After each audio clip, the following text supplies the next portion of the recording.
નમસ્કાર, હું છું વિક્રમ વકીલ અને તમે જોઈ રહ્યા છો હોટલાઇન ન્યૂઝ.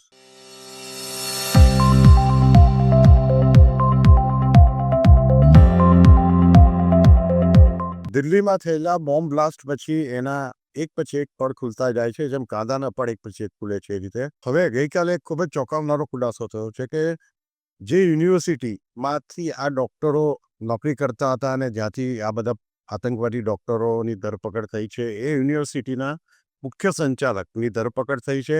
ઈડીએ રેડ કરી હતી અને લગભગ કરોડો રૂપિયાની ગેરકાયદેસર ટ્રાન્સફર અને હેરફેર થતી હતી, જેનો ઉપયોગ આતંકવાદીઓના ફંડમાં થતો હતો. આ અને બીજી કેટલીક એવી જ વાતો આજે આપણી સાથે કરશે જાણીતા પત્રકાર હિમાંશુભાઈ ભટ્ટ. હિમાંશુભાઈ, આપનું સ્વાગત છે. નમસ્કાર વિક્રમભાઈ. આજે એક નવી વાત આવી છે. ઈડી પણ તપાસમાં જોતરાય છે અને ઈડીએ ઘણા બધા નવા વિસ્ફોટક જાહેરાત કરી છે કે ભાઈ આ કઈ રીતે આ ફંડિંગ થતું હતું આતંકવાદીઓને. હવે આ જે મૂળભૂત બાબત છે, તમે જે ફંડિંગની વાત કરી અને એના મુખ્ય સ્થાપકની વાત કરી, સંચાલકની વાત કરી. હવે જે ચેરમેન છે જાવેદ અહેમદ સિદ્દીકી, એની તો ઈડીએ તપાસ પણ કરી, પકડી પણ લીધો.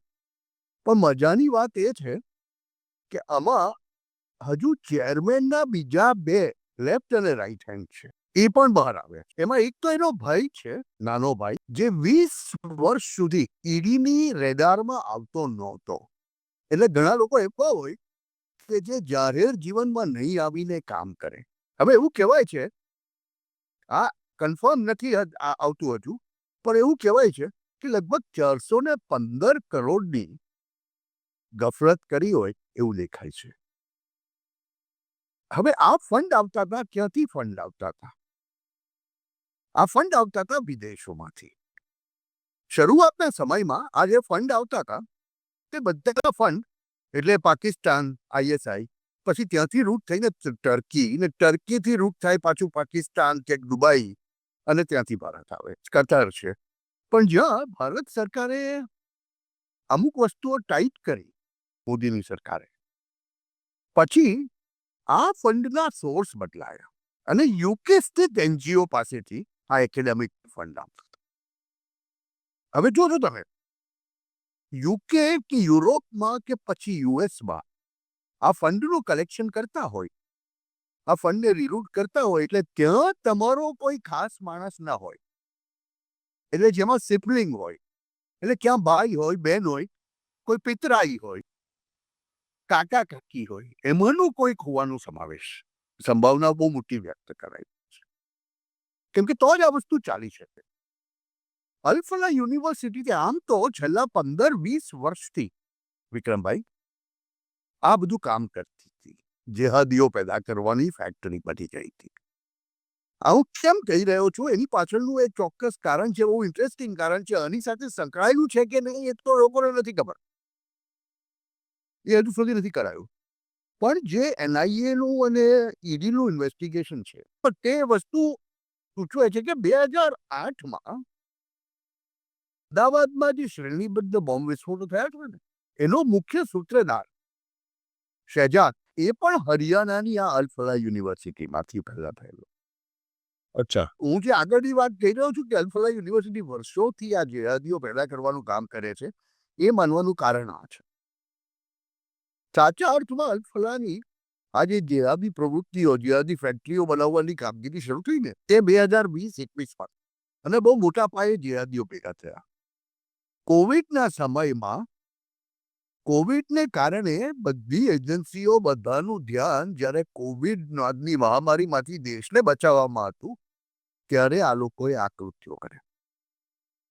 આમાં તમે 2021નો આ અલ-ફલાહ યુનિવર્સિટીનો એક પ્રોજેક્ટ જોજો, જે કોઈની ધ્યાનમાં નથી આવ્યો, અને તે છે કન્સ્ટ્રક્શન પ્રોજેક્ટ. યુનિવર્સિટી સંકુલના કન્સ્ટ્રક્શનનો પ્રોજેક્ટ. મની લોન્ડરિંગ જેને આપણે કહીએ ને, પૈસાની ગફલત સૌથી વધુ કન્સ્ટ્રક્શનના પ્રોજેક્ટમાં થઈ શકે છે. કેમ કે ઘણી બધી વસ્તુઓ કેશ બતાવે કે ભાઈ આ તો લેબરને રોજ કેટલા કે 2 લાખ લેબરને અપાયા હોય, કદાચ 1 લાખ સીધા ખિસ્સામાં જાય, અને એ પૈસા રીરૂટ થઈને પાછા જેહાદના કામમાં આવે. બીજું, એક 20-25 મહિલાઓનું અત્યારે પણ હજુ NIAની શોધમાં 19 મહિલાઓ ઉપર એ લોકોએ પહેલી નજર રાખેલી છે. એક ગ્રુપ બનાવાયું હતું. આંદ્રે અંદ્રાબી કરીને કાશ્મીરની અંદર એક મહિલા હતી જેણે એ મહિલાઓની જિહાદી વિંગ સ્થાપી હતી. તેના ગયા પછી એ વિંગ ઠંડી પડી ગઈ.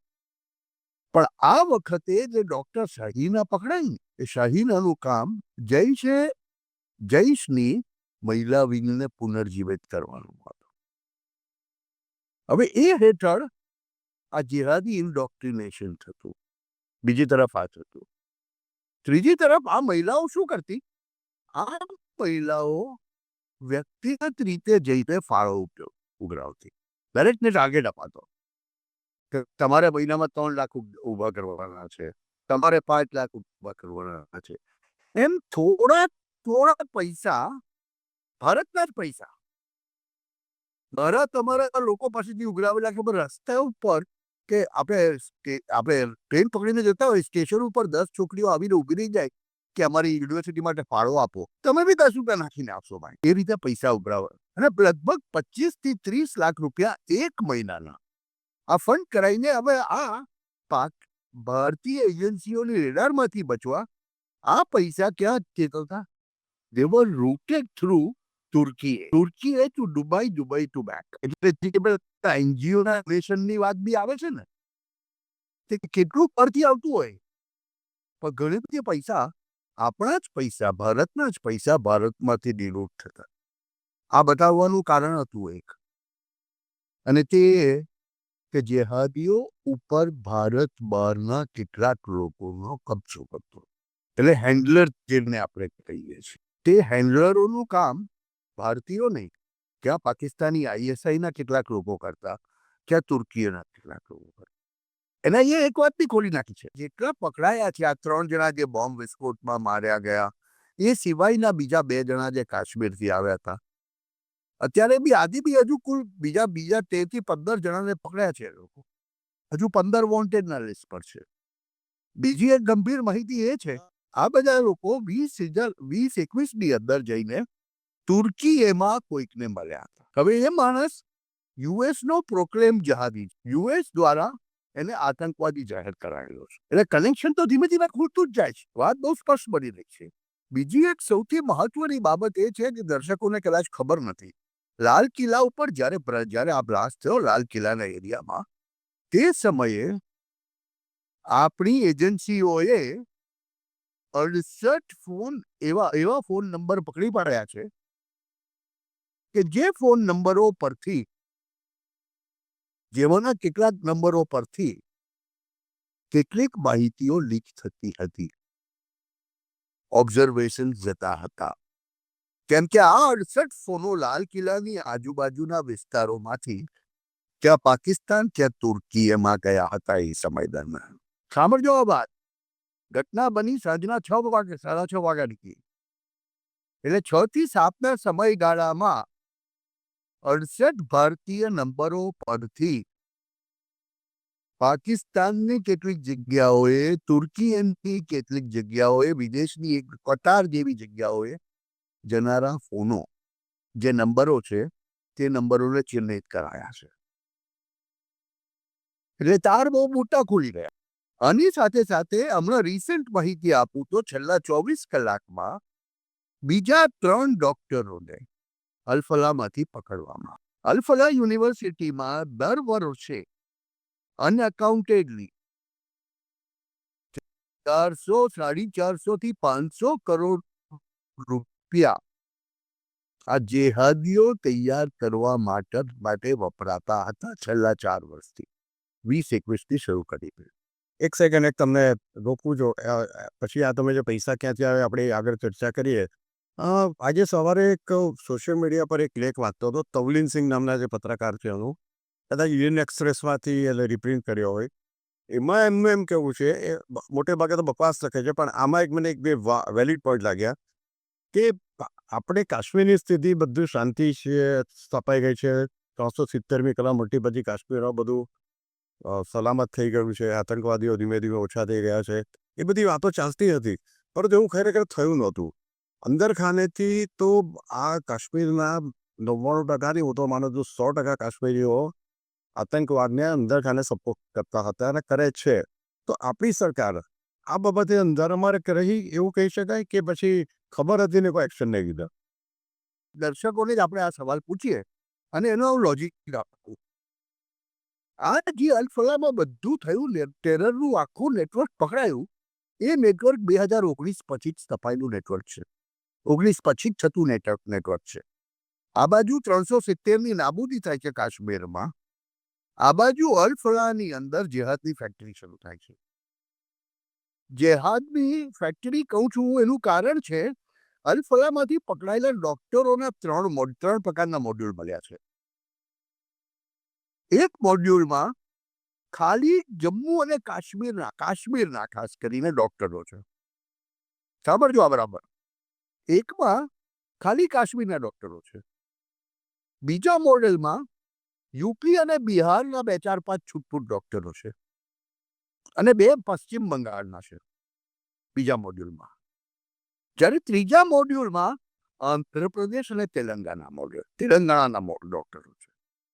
બસ આ 3 જ પ્રકારના. આ એક એવી યુનિવર્સિટી હતી કે જ્યાં 40%, દર્શકો આ સાંભળી તમને નવાઈ લાગશે, 40% કાશ્મીરીઓ હતા.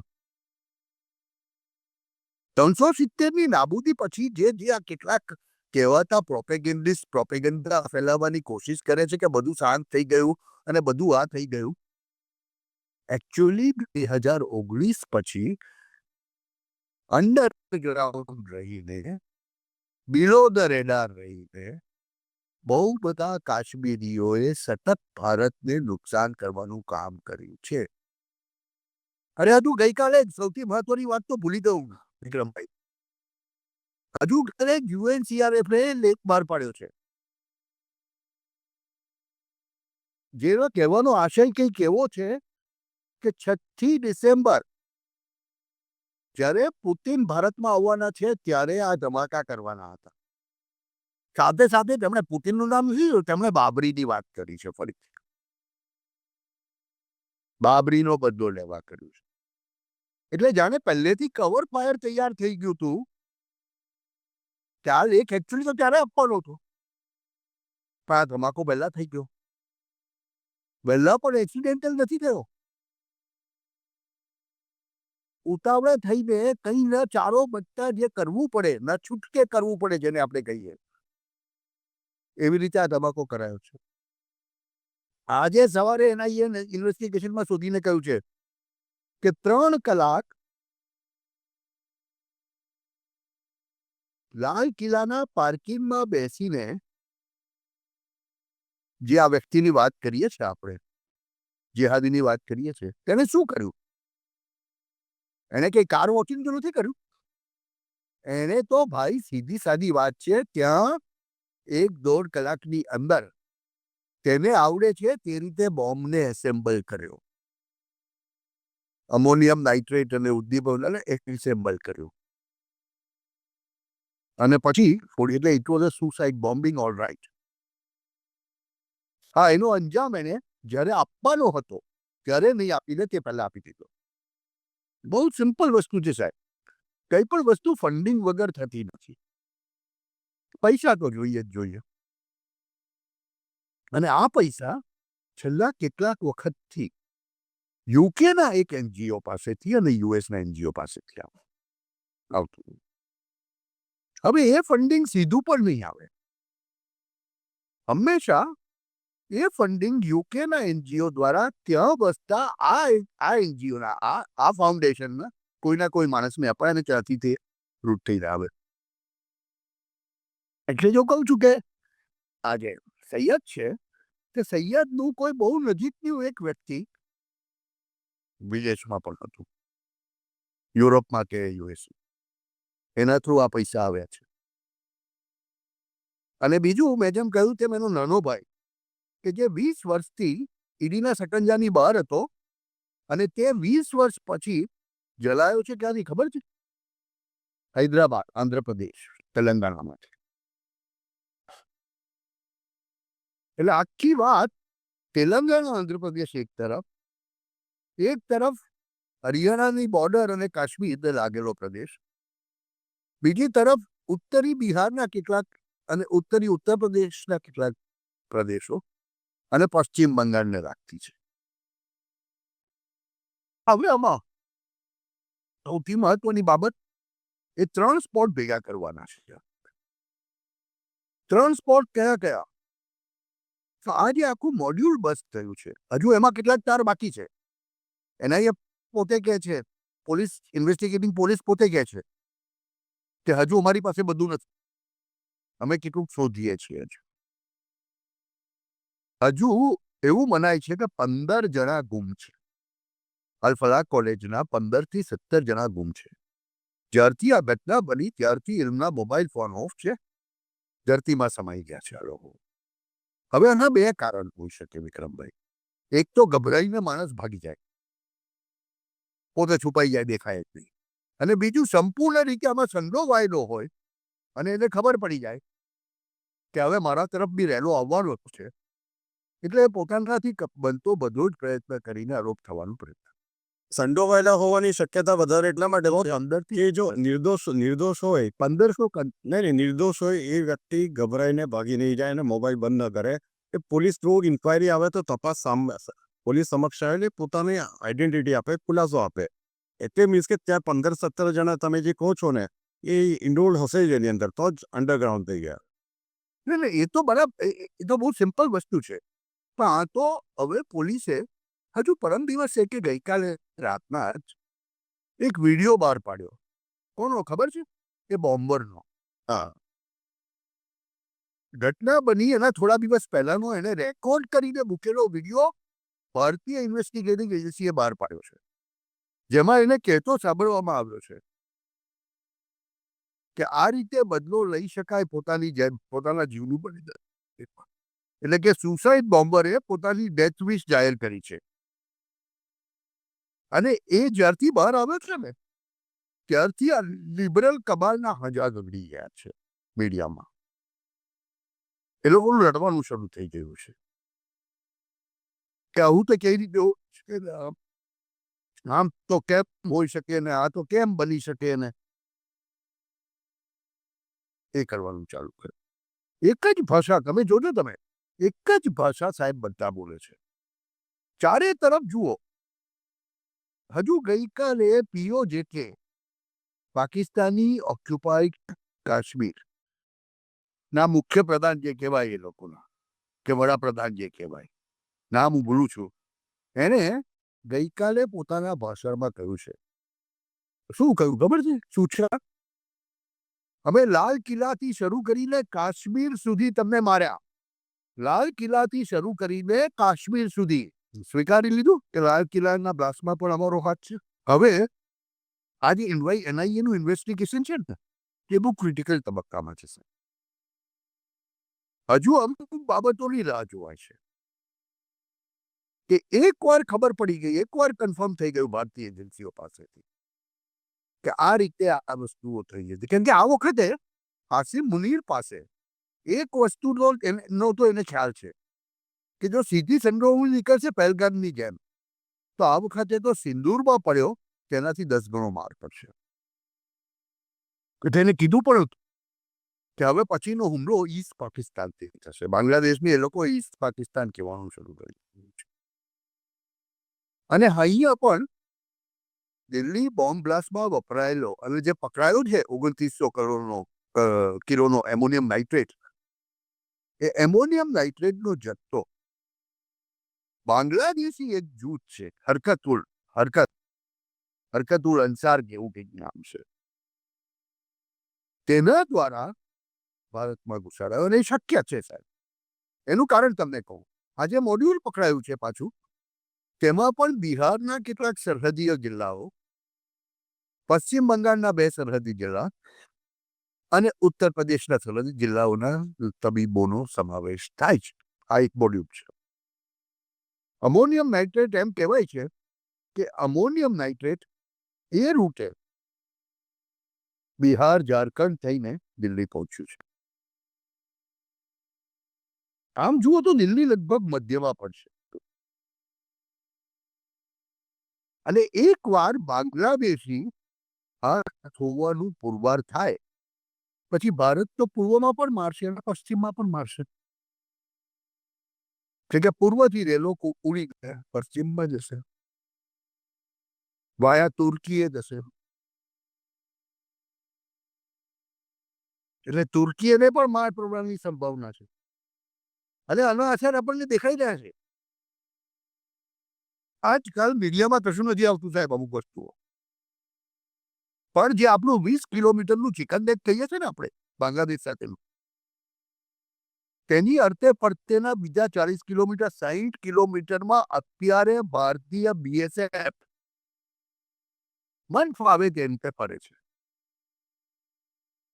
બાંગ્લાદેશી બોર્ડર ગાર્ડ કશું કરી શકતા નથી, કહી શકતા નથી, એ ખાલી માત્ર આવકારે છે. અને કેટલાક વિડીયોના દ્રશ્યો જોઈએ ને તો નવાઈ લાગે કે માત્ર માથે પોટલા મૂકીને એક તરફનું માઇગ્રેશન ચાલે છે.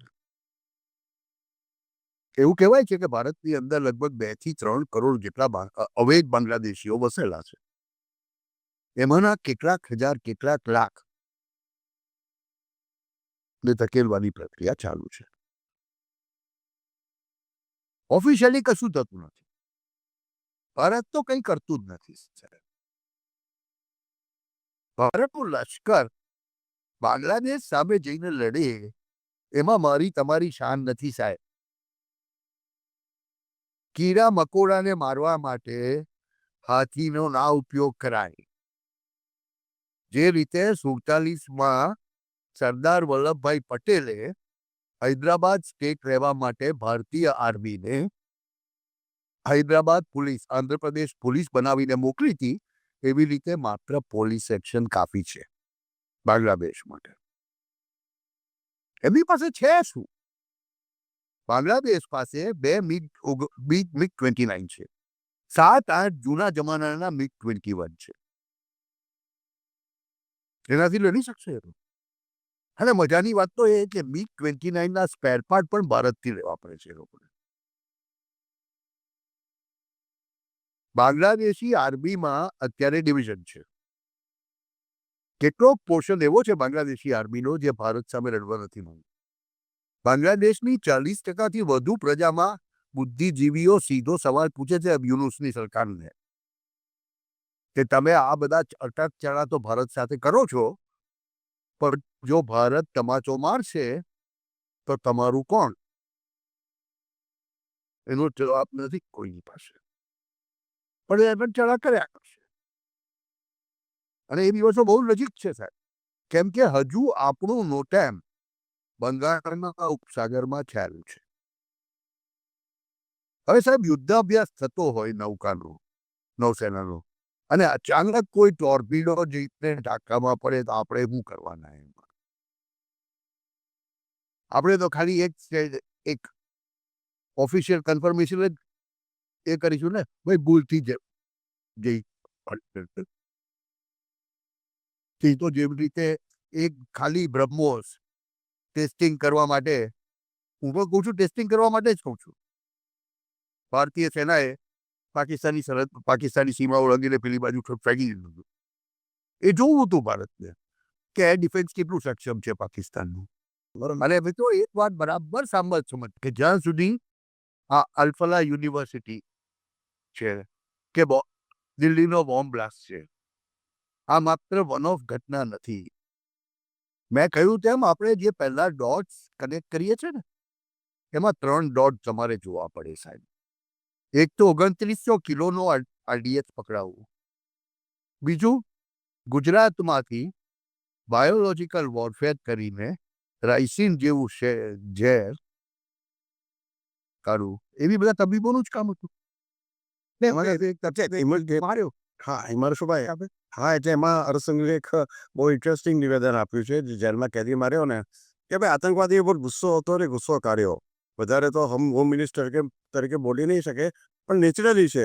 જ્યારે તમે નિર્દોષ માણસોને મારી નાખવાનું આયોજન કરો છો આટલી હદે, તો પછી સામાન્ય કેદી જે હોય એને ગુસ્સો આવવાનો જ છે. તમારે આ તો ઠીક છે જેલમાં હતા એટલે બચી ગયા, અને યા તો જેલમાં હતા, જો બજારમાં લાવીને રાખો તો એ લોકોને લિન્ચિંગ થઈ જાય એમનો. અપાર્ટ ફ્રોમ તે હિમાંશુભાઈ, તમે આજે જે વાત કરી ફંડિંગ, એ બહુ નવી છે અને ચોંકાવનારી વાતો જાણવા મળી છે. દર્શકોને પણ આ બહુ ખૂબ મજા આવી આવશે આ વાત બધું જાણીને. હવે આ જ બાબત પર આપણે કાલે એક બીજો વિડીયો બનાવશું અને એવું આપણે કાલે વિષય હું તમને કહીશ અને એના પર તમે જરા થોડું પ્રકાશ ફેંકજો. થેન્ક યુ વેરી મચ હિમાંશુભાઈ. આવા પ્રકારના વિડીયો તમને જોવા ગમતા હોય તો હોટલાઇન ન્યૂઝ ચેનલને લાઇક, શેર અને સબસ્ક્રાઇબ કરો.